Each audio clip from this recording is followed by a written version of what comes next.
This conversation is with my mum, Marguerite Smith, a mother of 8 kids, all birthed naturally alongside my dad, David. And I wanted to bring you this conversation because I believe it holds so much wisdom. And she is a woman that has really been through the depths of a lot in this human experience, and I wanted to share what she has learnt from it. She has taught me so much in my life, and they weren't things that I expected to need. However, now being a woman, I understand and I need them more than ever. And that is a deep trust in myself, a deep trust in God, and knowing that at the end of the day, everything is going to be okay and it's going to work out if we put our faith in ourselves and something that is greater than ourselves. So yes, this is our conversation. All right, so I'm sitting under my front garden tree with my mum, Marguerite Smith, someone who I love very dearly and who has done so much for me and my family. And I would love to explore all the experiences that you have had that have shaped the woman you are and the many seasons in your life that I feel carry so much wisdom. And yeah, I'm just so excited to have you here and to have this conversation with you. So let's get the ball rolling with our first question. All right, so the first question is, did anyone teach you how to listen to your body and honour its rhythms, or did you carry shame and confusion in your bleeding years? So no, I wasn't really taught, but at the same time there also wasn't shame, because I was just told that this would happen, that I would start to bleed, and that it was nature's way of preparing me to be a mother. It was normal, healthy, natural, but not to be in a hurry for it, because I'd be doing it for a very long time. So confusion, not really, because I wasn't really given much to be confused about, which in some ways was helpful. Yeah. And I suppose, did you have many conversations with Nini? So Nini is mum's mum about it? No. I think the main one was just sort of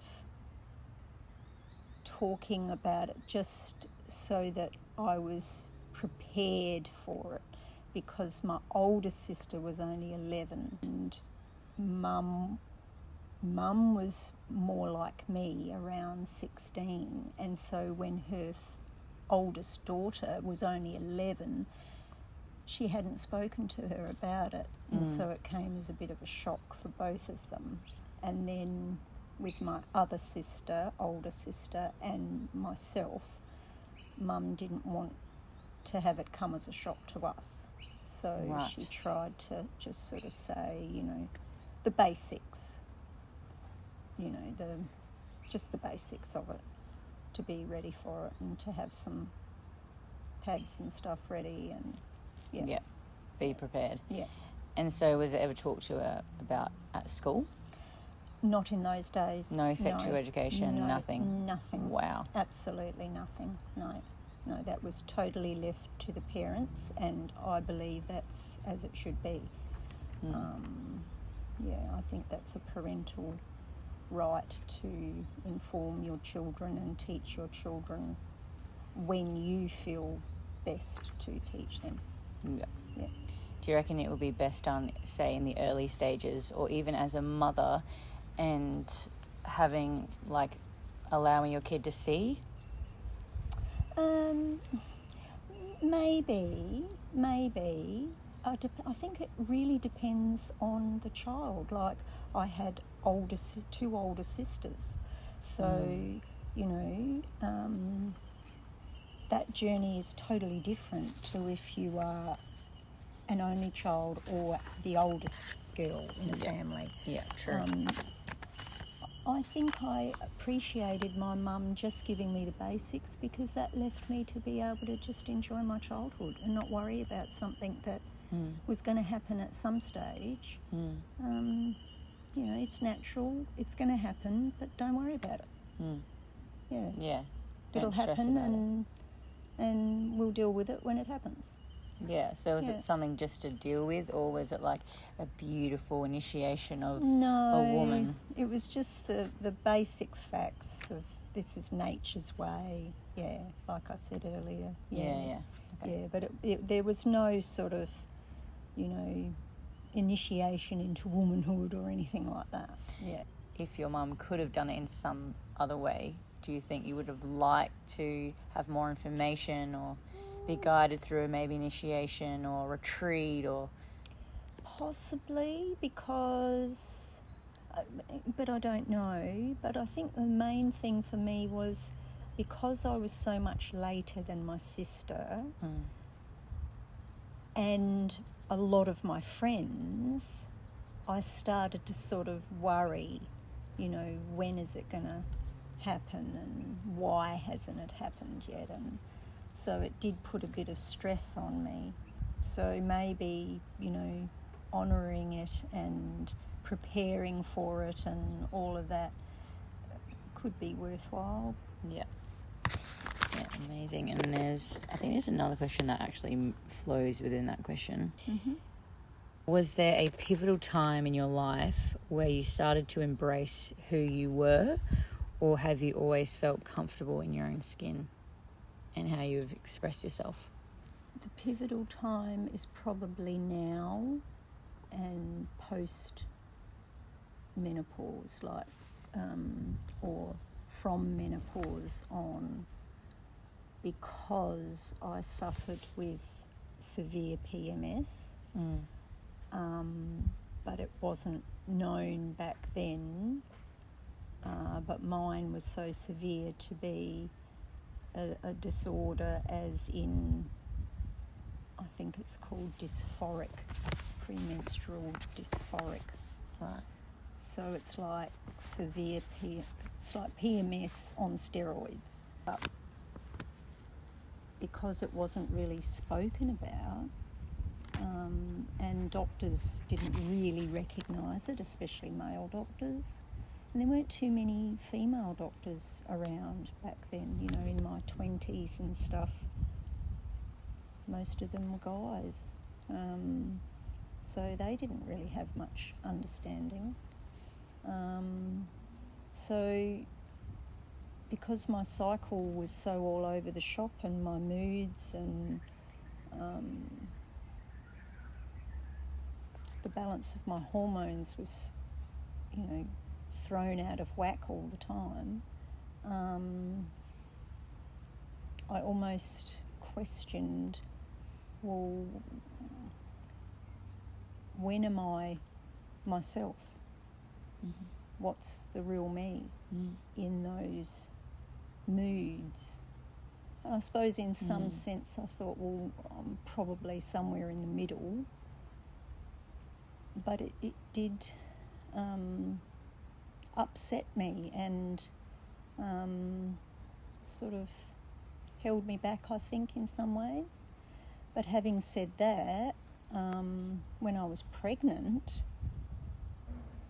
I blossomed, I bloomed, and my hormones, obviously, the premenstrual hormones were gone, pregnancy hormones were there, and my body just thrived. I felt healthier pregnant than I did normally. Wow. Yeah, I just bloomed, blossomed, and that's possibly one of the reasons why I went back so many times and had 8 children, because I felt so good when I was pregnant.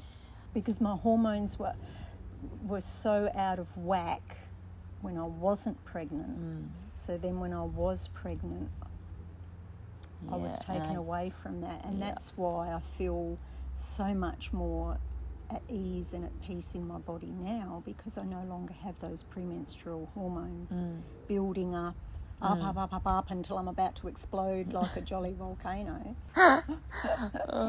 Yeah, that's just so fascinating. But it just like highlights what the root cause of why your hormones were so imbalanced in the first place initially, before you had kids, like where all that started. And like I have, because your childhood was quite, like you spoke to me a lot about it, family, and having with an alcoholic father and not a very supportive emotional environment.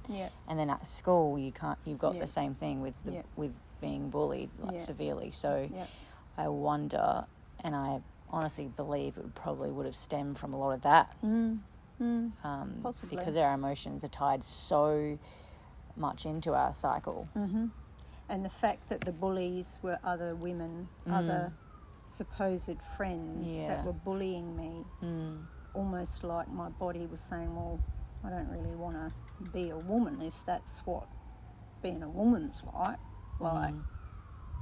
That's a big statement. So my body's, like rejection. It's like a rejection of what was naturally supposed to be happening and occurring in a healthy way, but because you had that subconsciously about being a woman, then it's your body. Maybe it was your body rejecting that. And so, in that, what did you discover about your body, intuition, or inner knowing when you became a mother? I discovered that my child was incredibly connected to myself. Incredibly connected. I did not understand how my child would react to my stress, my anxiety, my moods. I had no warning about that, no understanding whatsoever. I wasn't prepared for it, and it was a very, very difficult journey, those early weeks and months with my first child. Yeah. And so in terms of your inner knowing, your intuition, did that only start to really develop as you became a mother, or was it something that... Yeah, I think so. As a mother, it was like being thrown in the deep end of the pool, and you got to swim, baby, because if you don't swim, you're going to drown. So you better swim. Yeah. Was it like something that you became more connected with? Or was it something that others were like, oh yeah, this could happen and so, and or was it more like an innate knowing of what you were going through and you just followed your own rhythm, you followed your own knowing?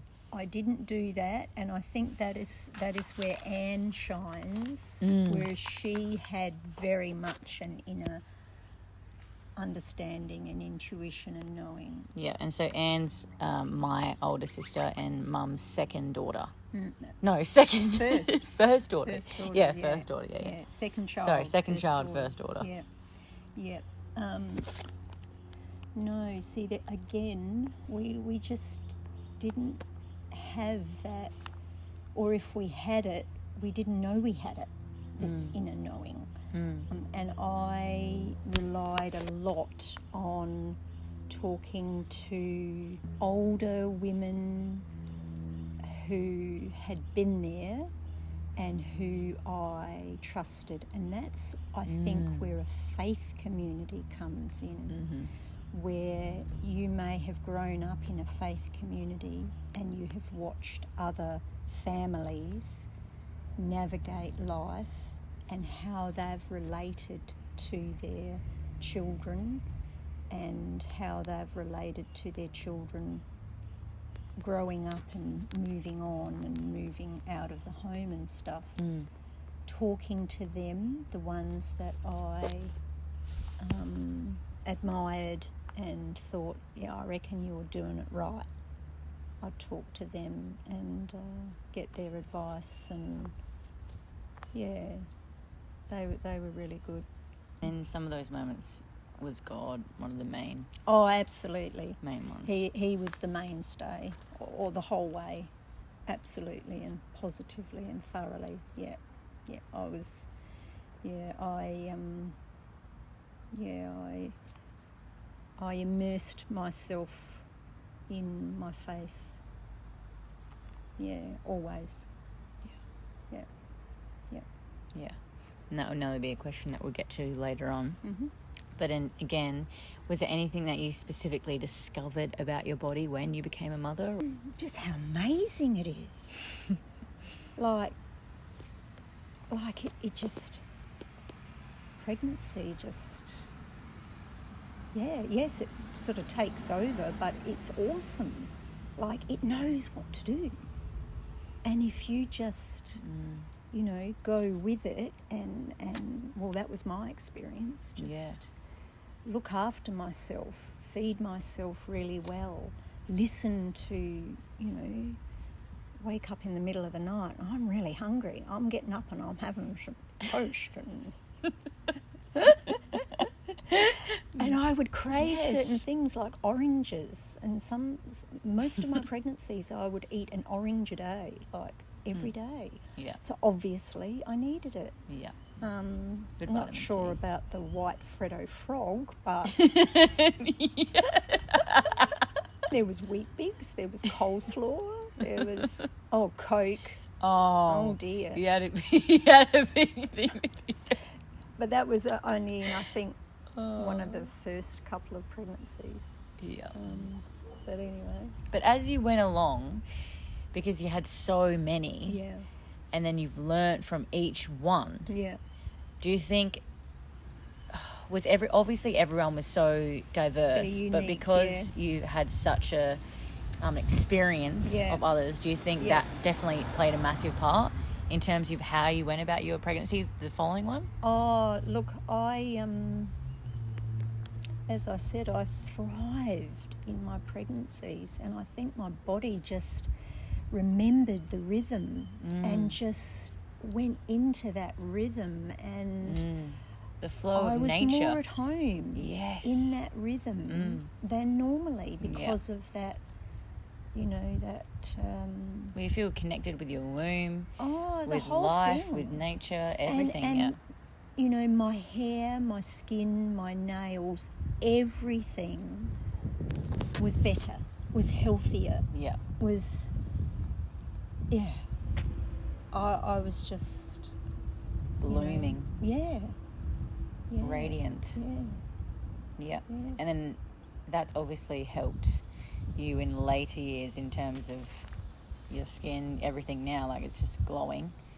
Do you think, like, obviously, because I've known so many mothers, they said even their strength has increased so much more after having a child. Okay. Because I feel like as a woman, that's what we're here to do. Yeah. Is birth life. Yeah. And so because it's innate knowing, it's what our body's designed to do, then afterwards it's like this whole, like, whoa. Yeah. Like, increased strength, probably stamina. Yeah. Your skin's probably naturally going to be glowing, or maybe that's just the women that I've associated with. And, Anne and other friends, but I've definitely come across a fair few women that have definitely said particularly about their strength. Yeah, not only physical, it's mentally that it's like way higher because they know what they're capable of. Because birth is just birth is like the pivotal. It's like as a woman, that's exactly what we're designed to do. So if you can reach that, it's like what else can I do?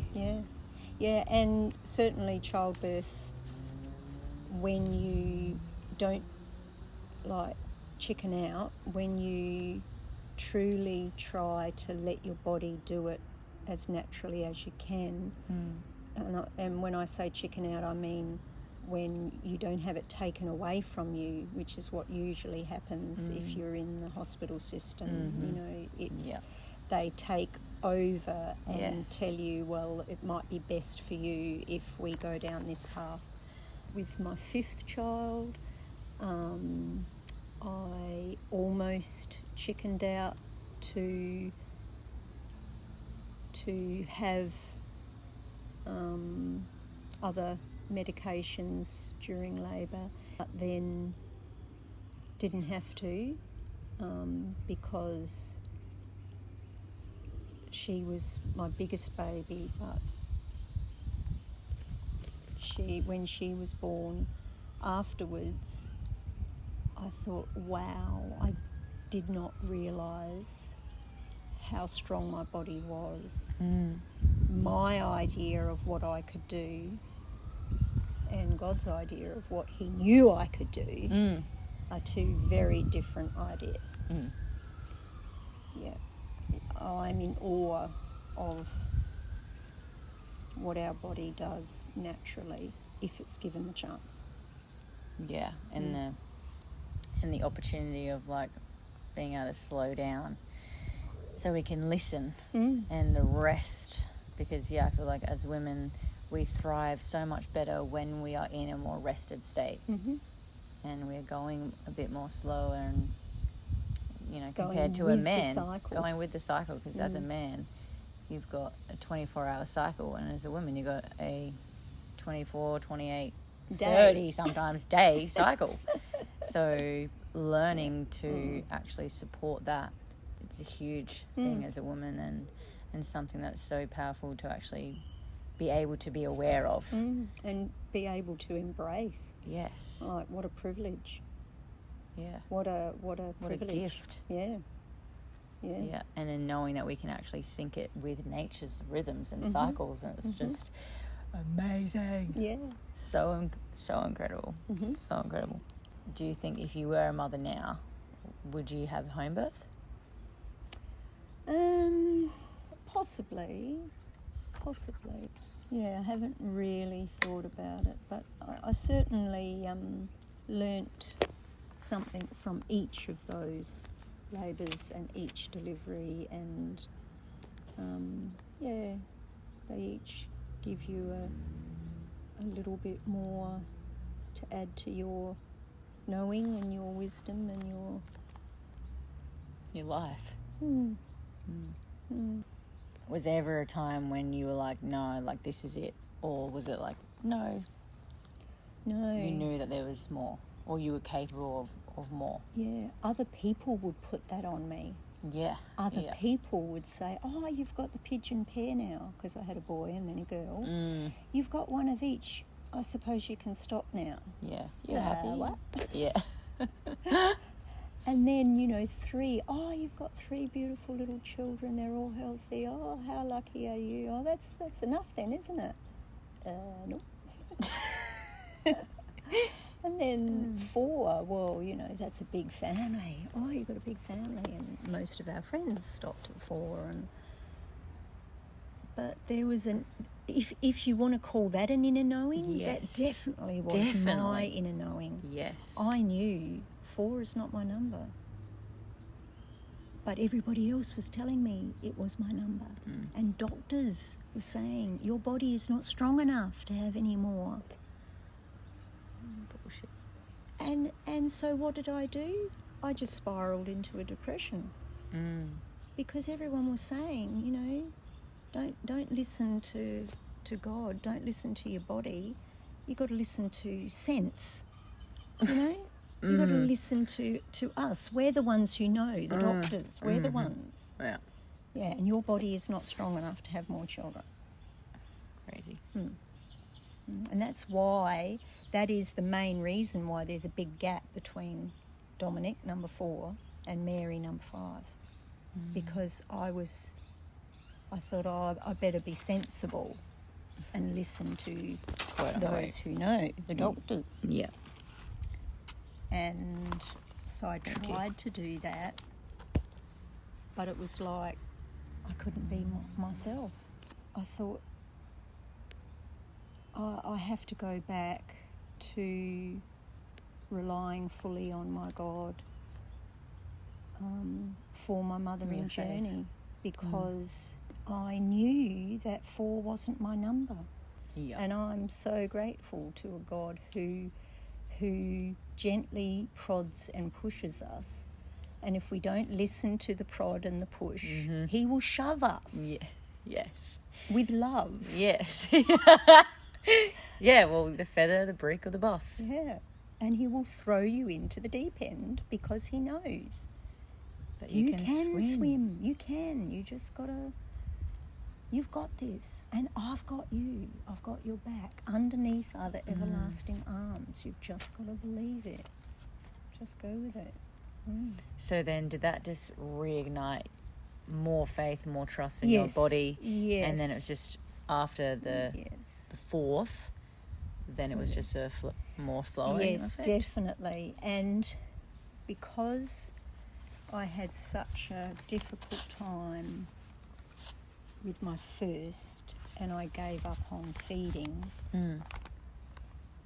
he was actually hospitalised when he was only 5 weeks of age, because his whole system was like so caught up in my anxiety and my distrust of my own mothering skills.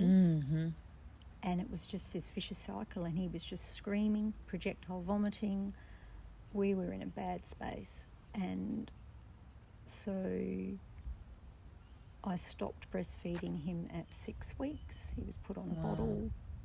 His whole system calmed down. And then when I had my second child, I didn't want to go through that all again, so I put her on the bottle straight away. So is that sad. Before? Were you talking about your first child or your second child? So my first child was the really bad experience. Oh, okay, yeah, first, yeah. So Daniel, yeah. And so Anne was put straight on the bottle. Wow. Ian was put straight on the bottle. So not even try breastfeed? No. Wow. No. Because you were scared. Yes. Wow. Yes, and so they bind. Or they even literally just like bind naturally, you up. Even just the natural, like, you grab the baby and then you just straight on the boob. I think I did that, like straight after birth. Right. Yes. Yep. But then in those first few days in the hospital, I made the decision that I was too scared to go down the similar track. So it was only with Dominic, when I thought that he might be my last, with everyone telling me that was 4 was enough, I thought, well, perhaps I'd better have a go at breastfeeding again.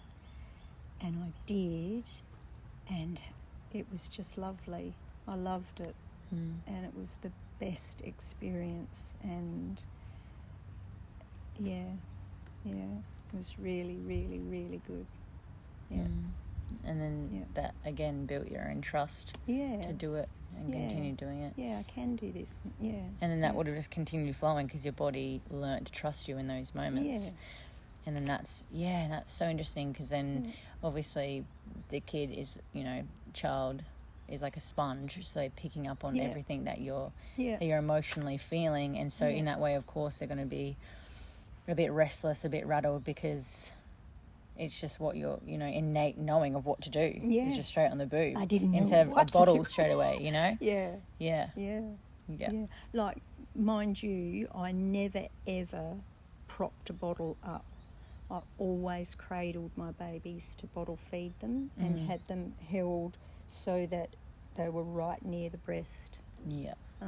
Because I knew I innately knew that was important to have that close holding and feeding. Physical touch. And the physical bonding of feeding so close, with the eye contact so close. Yeah. And so after Dom, then all Mary the Trees, rest Bridget, were me breastfed. was all breastfed. Yeah. And they were all weaned at different stages. The longest I fed was, I think, Mary. She was 12 months. Wow, only 12 months. Her way. Oh, yeah. Well, that was considered a long time. A long time. Wow. To breastfeed. Yeah. And So I guess bearing in mind, if you still got milk coming out, surely it's just like you just keep feeding. Unless your baby doesn't want it. Yeah, because you can actually if you don't stop feeding, you can actually, and they used to have them, and I think they do still do it, you can take your milk, if you don't need it anymore, and your baby's, you're finished feeding, you can express and take that milk into the hospital and they can give it to preemie babies. Yeah, donors, they've got that, Yeah, amazing. It's amazing. And they used to call them, back years ago, they used to call them wet nurses. So they would actually feed someone else's baby. Wow. Who wasn't able to feed, Yeah, that's incredible. They're called wet nurses. Wow. Yeah, that's amazing. Or express, give it as in a bottle, give it to whoever. And that's another way of like, if a mother hasn't been given opportunity to have a close group of friends and feel like that is a wounded sisterhood. I feel like a lot of women, as a woman, I feel every woman has a sisterhood wounds, and in that it's like an opportunity to receive as a woman in terms of receiving that milk, knowing it's not even yours, but it's another woman who's done this for me, done this for you, so no other reason than to want to give life, because that milk is so precious. Yeah. So amazing. Yeah. What was the most significant lesson / revelation perimenopause taught you? And does its essence still remain in your life? Well, perimenopause wasn't a thing. So virtually didn't know anything about perimenopause. There was just menstruation, and then there was menopause. And it was like you menstruated all these years. 1 month you'd bleed, and then along would come menopause, come in the window or whatever. And next month you'd stop.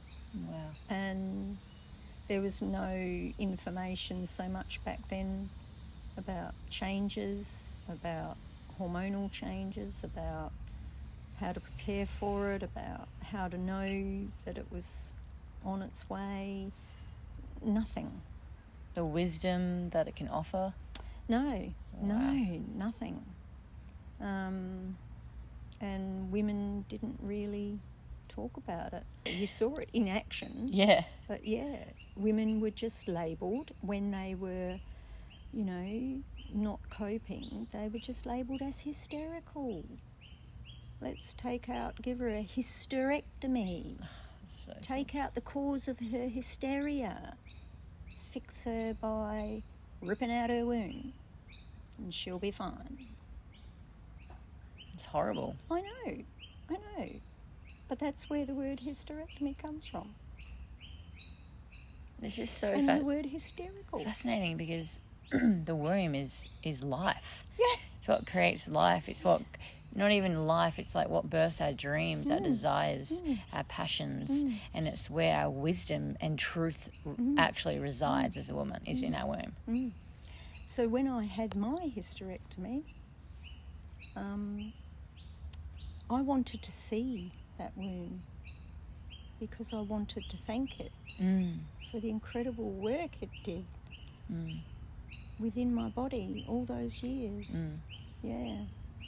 Yeah. And did you?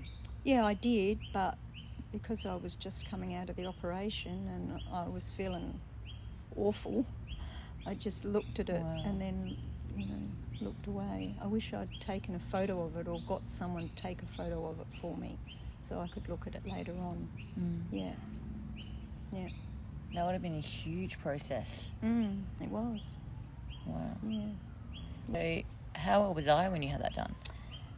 That was Is that when you got really sick? Yeah, that was when we came to World Youth Day. Oh, yes. Oh, my God. Yeah, and I ended up in hospital. That's what a hysterectomy... Yes. What? But I didn't Why don't they have say that it's the womb until taken when out? Why didn't they say that? Because I wonder if it's... Of course I'm not going to take my womb out. Yeah. Like, why would I want to take my womb out? Yeah. And they just put that label on it. Yeah. That's that's really bad. Yeah. No, I had a huge fibroid the size of an orange in my womb. And how did you discover that? It was just great pain? I wouldn't stop bleeding. Oh, So wow. the body was trying to get rid of it, but it couldn't get rid of it because it was too big to get rid of. But why didn't they go in and take that and take it out? Not the whole womb. Yeah, I don't know. Again, I was just told that that was the only answer. Yeah. So it was a pretty scary time. And, yeah. Well, thank you for sharing with me, Mum. And I can just see it in your eyes now of how scared you would have felt and how much that would have been weighing on your heart and on your body. So, yeah, I honour you for sharing your vulnerability with me and trusting me with this. And, yeah, I'm just so grateful to be with you here now and just to keep reminding you of how strong and how powerful and how incredible you are, and that doesn't define you. And, yeah, I love you. How has your relationship with your body/spirit evolved? Practice makes perfect, not that you ever become perfect, and I don't believe in perfection.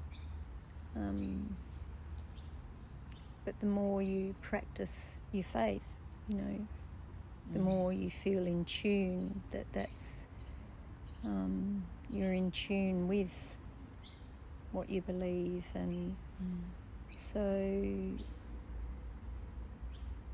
what does practicing your faith look like to you, or what did it look like as well? Well, being aware of God in every aspect of my life, waking up to say good morning to God and thanking Him for another day of life, and helping me with every aspect of my life.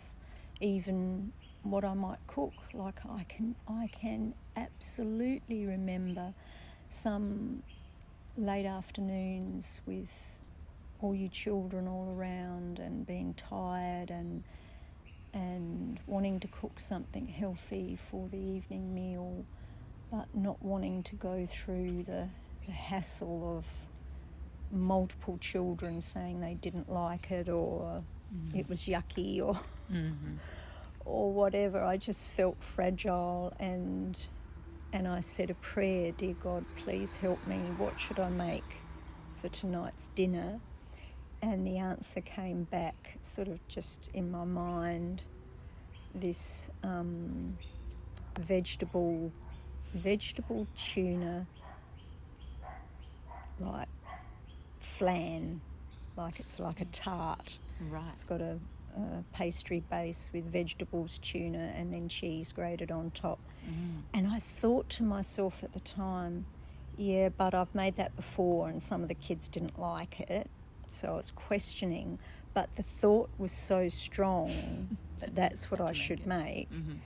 I thought, oh, okay, I can't be bothered, sort of, I don't have a lot of time. Okay, I'll just make that. And I made it.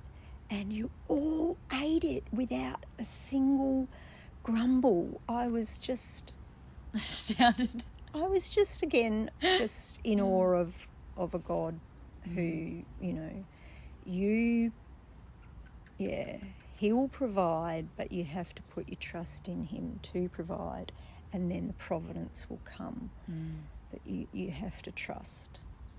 And, I'll never forget that. It was beautiful. And I'm sure there have been many many times yeah. where that has happened. Yeah. And you would probably be like, what the hell? And then you do it and you realise it was like one of the best decisions you've ever made. Yeah. Or it just worked out, maybe not even in your favour, but for someone else. Yeah. And then it actually had a ripple on you. Yeah. And you were like, wow. Yeah. So no matter what it is, if it's for you or for someone else, it's going to be for both. Yeah. When God's involved, yeah. Yeah, that's so beautiful. And do you think your inner knowing in those times, or your faith, then rippled out into your friends and to your children? Yeah, because you'd share about things like that. We would often go away with our faith family friends. So we had 4 or 5 other families. Was that Odinga?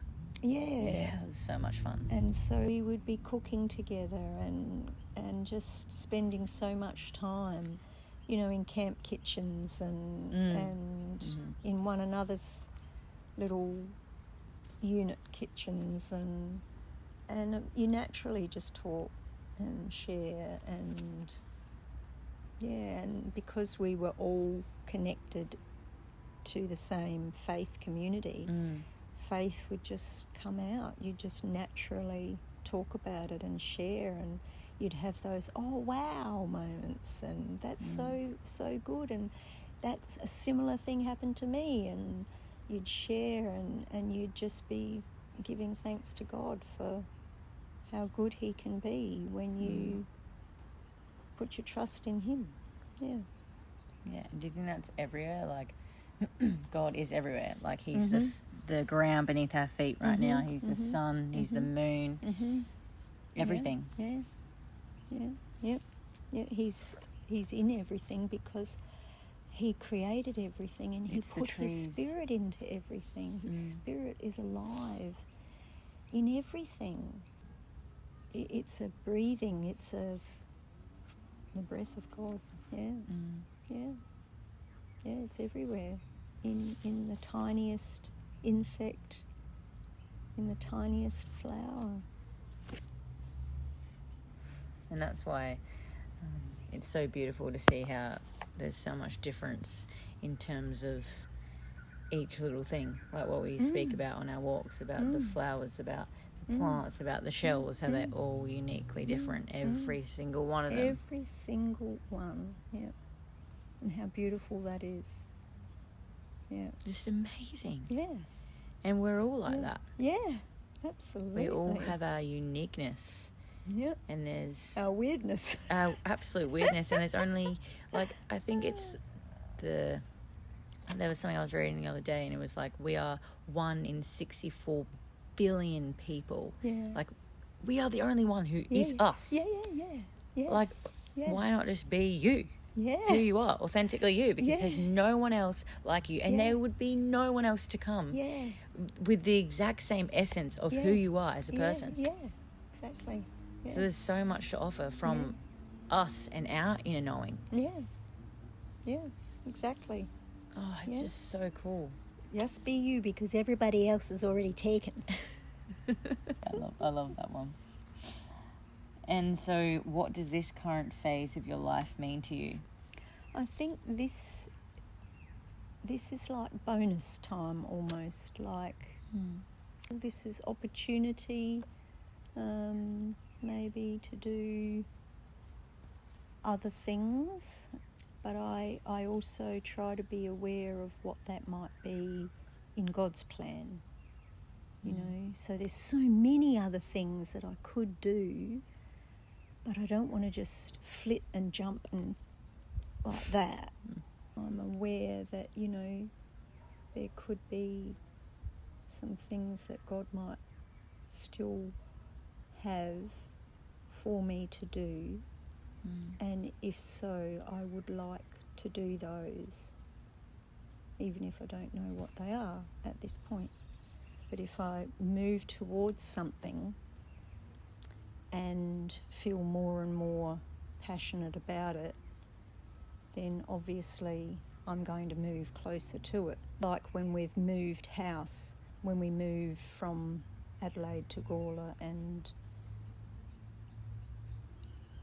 I had to pray about that a lot, and I asked God, if it wasn't his plan, please take this yearning away, because your father didn't want to really go, and I was becoming desperate to go, and it was starting to create a wedge between us. So I prayed and said, dear God, if this isn't your will, take that feeling away and help me be at peace with where I am and what I have. That's a great one. But if it is your will for us to go, obviously don't take it away. Make it stronger and make me know that this is what we need to do. Yeah, that's a great one. And I remember it did not go away. It did get stronger. And I had to say to your father, this is not a want. This is something I feel deep within me that I need and we need to do as a family. And how that turned out, that even before we were up there, we'd only not long made the decision to go up there when your grandma Ninny was diagnosed with, inoperable and terminal cancer. And if we had not had that process started, if we had not had that ball rolling properly, I may have thought, well, I can't do this now. I don't know, but I only know that I'll be always grateful that we were up there living and we were able to be with her for those few months before she passed. That meant a lot to me.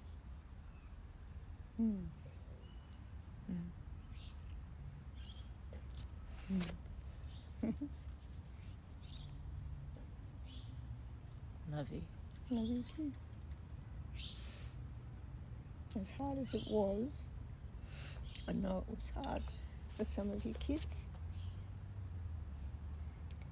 but if we hadn't have gone, I don't know how I would have coped with that, not being able to be there for her. I don't know. And yet in honouring that and making it happen, and then God gave your father the most amazing job that he never, in his wildest dreams, he always wanted to work in that sort of school, but he never thought it would be available because there was only ever one in Adelaide, and then that one closed, and it came out there. It was out there, right where we were, within walking distance from our bloody home. Like, how good is God? And it was handed to him on a silver platter. We were just in awe of putting our trust in God. You would say that your faith has played a huge part and has been the catalyst for the way that you live and see the beauty in the world. It's the foundation. It's my underpinning. It's my rock. It's how I see everything. I see the beauty. I see it all through my understanding of an awesome God who provides so much beauty, and a lot of it just to be enjoyed. Do we really need a sunset? The beautiful colours of a sunset that is different every time? Yeah. What purpose does that have? Apart from beauty. And flowers. Sure, the bees, they're attracted to certain flowers, but how many different ones do they need? There are so many, and each one's different. Yep. They're so beautiful. So many times. And the smell of them The smell is so different. You could go on and on, couldn't you? Yeah, there's so much beauty. And I feel like I've definitely learnt that from you. I've learnt how to see the world like through God's eyes and through your eyes. Like as a kid, like watching you in the garden and being so in awe of why you were so fascinated really with everything. And at that point I didn't really understand. It was just more like, what the hell is she doing? Or I wanted you, especially when it came to Saturdays or the weekend, and say, you know, we would have sporting and stuff or whatever, and then in the afternoon I would want to be doing stuff with my friends, and I was like, you know, I felt guilty because I was like, oh my gosh, I'm going to go out with my friends and Mum's just said she's going to potter around the garden. And I'm like, I couldn't think of anything worse. But now I understand. I actually understand. I loved those times. Yes, of course you did. Give me so much. Yes. Oh, give me a day where I'm just allowed to potter. Yes. Oh, yes, please. Yeah, and you want to frolic in the fields and pick all the flowers and go slow when you're walking along the beach and pick up the shells and have a sleep in or just go slow. I'm like, oh my gosh, now I understand. Sit out with a coffee and just look all around your garden and be aware of every aspect of it and how lovely it is. I mean, here, these beautiful 2 trees, these beautiful trees, or 3, however many there are just here, they are so beautiful. They give you so much. Yeah. If they weren't here, you would have no privacy. None. Like they are amazing. No shade. The wisdom. Yeah, it's all so beautiful. They are amazing. So lovely. And do you think that view of life and the way that you live it in terms of God and your trust and your faith, do you think that's enabled you to have the relationship that you do with your children? Enable you to have the relationship you do with life, with how much you can trust and how, because you've never really forced it upon us. It was more like, you know, we would go to mass, and I guess it kind of a little bit at the start where we were 18 having to go, and then we could do our own thing after 18. But then I feel like with me specifically, having the freedom to see like what I actually believed in terms of like what a God is to me, and that's what I was saying with for you. It's like in everything. I see him in everything, in every situation, no matter if it's like the worst thing you've seen or it's the most beautiful thing you've seen. Like it's all a creation, and it's all in perfect order, even if it doesn't feel like it's in perfect order. But then I feel like what I'm really learning now is really trusting, and what I've been talking to you about, like my job and where I'm moving in my life, knowing that now is the time to leap, and that's where my trust and faith needs to really be the catalyst of what I'm doing. And if not now, when? If not now, when? And it's a calling. It's that deep knowing, like you said at the start. It's just a calling that keeps on coming. It's like people who know that they're here for more of like to be of service to the world. You just know because it's innate knowing, and you wake up with it every day. And if you don't follow it, it will just keep coming until you listen. There's a scripture that I think it's in the book of Peter. It goes, love one another steadfastly, because real love covers over many sins. And to me that means that you can put up with a lot if you have real love. Where there is love, real love, you know, you can endure. And I think, you know, that sort of it plays out differently for different people, but that's really helped me a lot over the years too, to know that, you know, you will make mistakes. Everybody makes mistakes. And as a mother, you do make mistakes. Don't beat yourself up about them all. Pray about them all, and just remember, love. What would love do? What is the most loving thing to do in this situation? If you could speak to your younger mother self, what would you say to her? Yeah, I think I would just sit with her and hold her and let her know that she had everything that her baby needed, and that we would learn together. Yeah. As we went along. I didn't have to think that I had all the knowledge already. I would tell her that I didn't have to do it perfectly. There was no perfection. There was just us. And that love, real love, will find a way. So just try to relax and trust in the process and in the love of God to guide you through. Beautiful. Do you ever ponder on that question? Yes and no, because it was such a difficult time for me. I felt totally overwhelmed. It was so hard.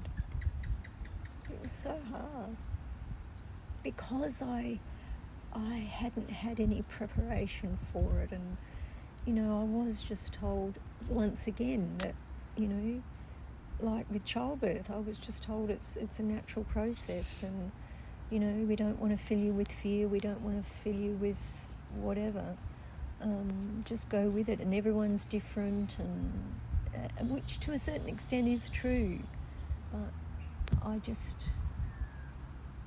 was just absolutely shocked, I think, by the whole process. So shocked that when my first baby was finally born, I didn't want to hold him. I couldn't hold him. So Dave, his father, held him. Wow. Yeah. And then quietly encouraged me to hold him. Once you've got that baby, the pain disappears. Literally, it's gone. Yeah, as soon as that baby's born.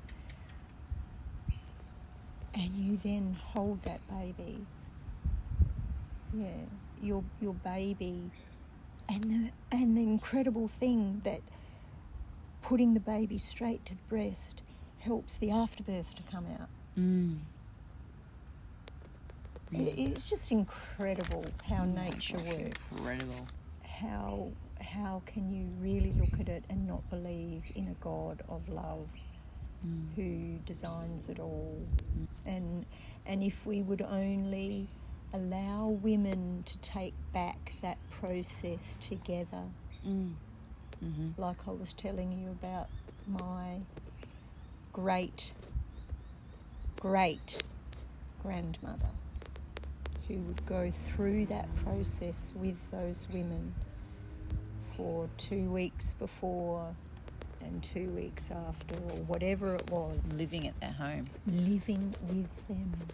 It's amazing. Birthing those babies, and never lost a single baby back in the early 1900s. Just awe-inspiring. Oh, and yet, amazing. If we could reclaim that as women, the sisterhood.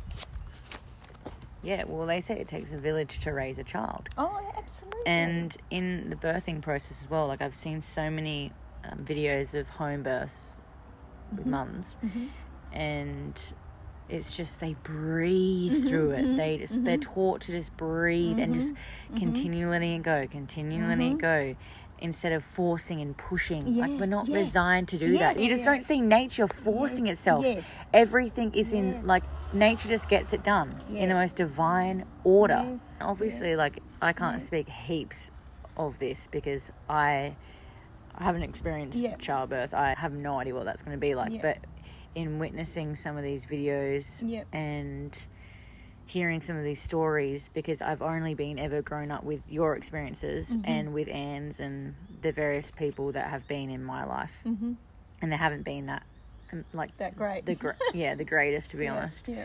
So actually seeing other women go through these incredible labours, it's just, I'm like, whoa, like I'm not that scared of as I once was. Yeah. But there's still definitely elements of a bit of fear there for sure. But that's another area that I can definitely, explore and sit with in terms of why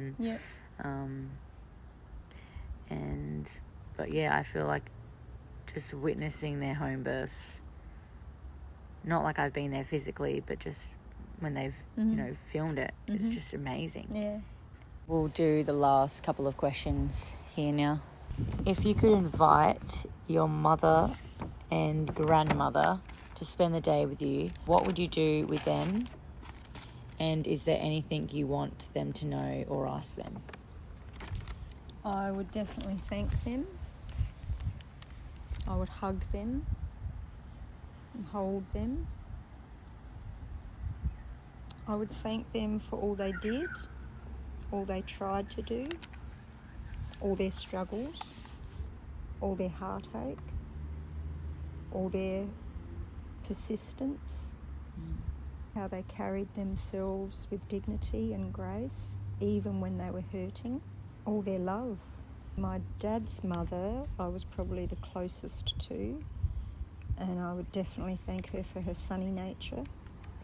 She was always so alive to life and living, always up for a challenge or to try something new. She was always wearing brightly coloured clothes, and she would wear lovely fashionable hats, and she would always wear beads, not so much earrings, but strings of all sorts of different beads, and lovely colourful flowing dresses. She was lovely, and she also, I would also thank her for not, she never gossiped about other people. She never put anybody down.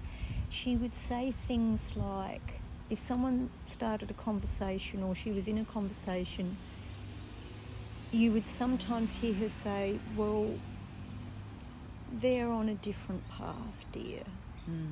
Or you never know what road they've travelled on.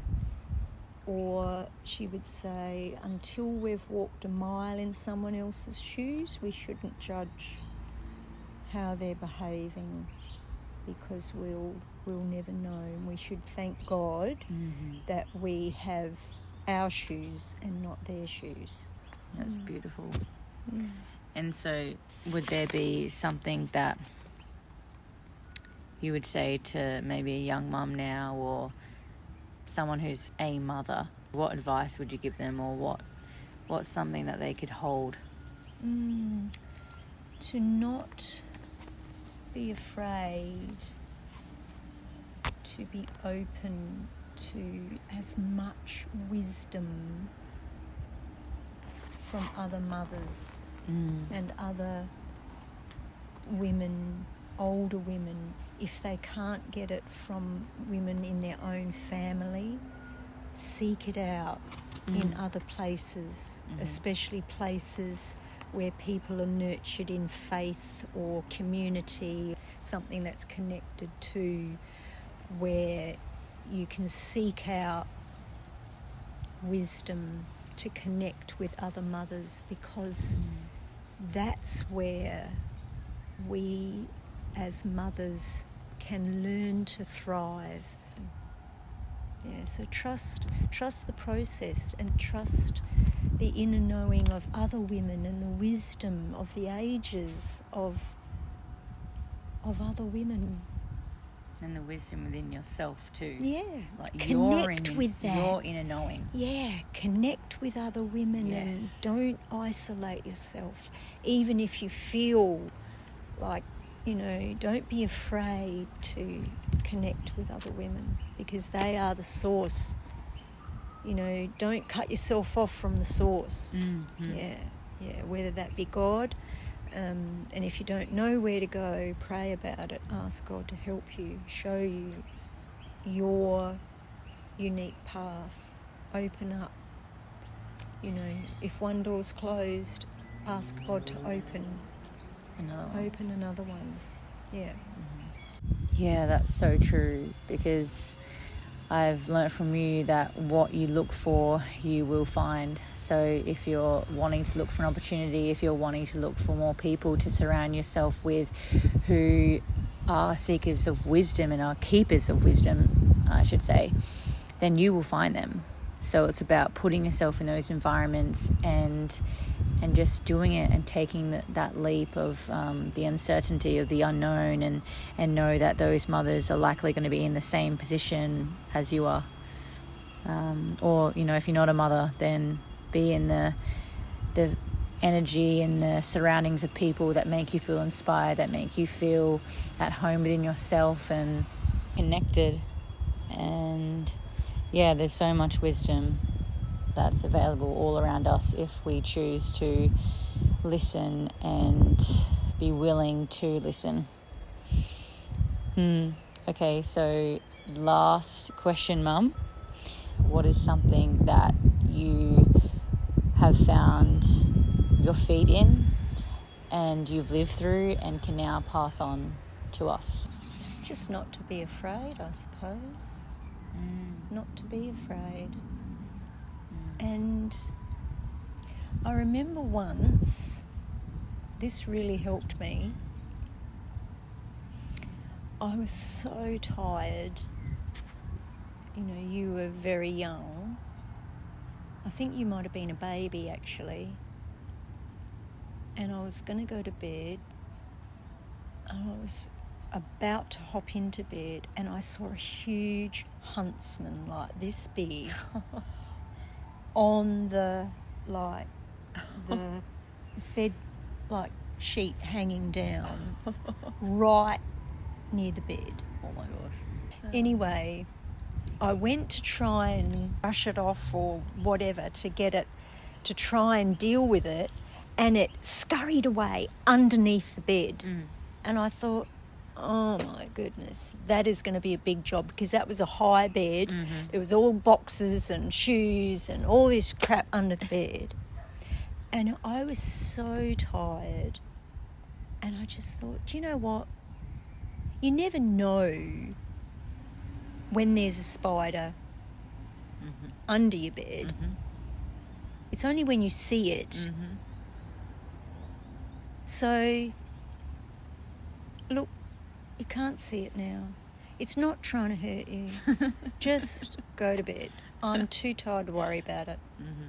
And since then, spiders don't really worry me so much anymore. Yeah. So that's what I'd like to say to you. Not to be afraid. And, you know... And leap! Yeah, just go for it. And believe in the safety net. You know, you've got a safety net under you, whether that be family, whether that be, you know, God. Yeah, well, that is God. It's all God, really. But if you've got dreams that you can go for it, and just trust that if you fail, well, what is failure? Most success is only success the 10th, the 20th, the 100th time around. Just keep going. It was failure all before that. Yeah. But they don't focus on that. They don't tell you about all of that. So don't be afraid. Go for it. If it doesn't work, that's fine. At least you'll now know. At least I went for it. Yeah, you went for it. You gave it a go. Thank you. And I love you. I love you too. Yeah. If you received anything from this conversation, please like or comment or share how it's impacted you and on your journey. I would love to hear, and I'm so looking forward to inviting others onto this podcast to share their wisdom and to help you on your journey of this human experience that we're all in. All right, love to you and blessings.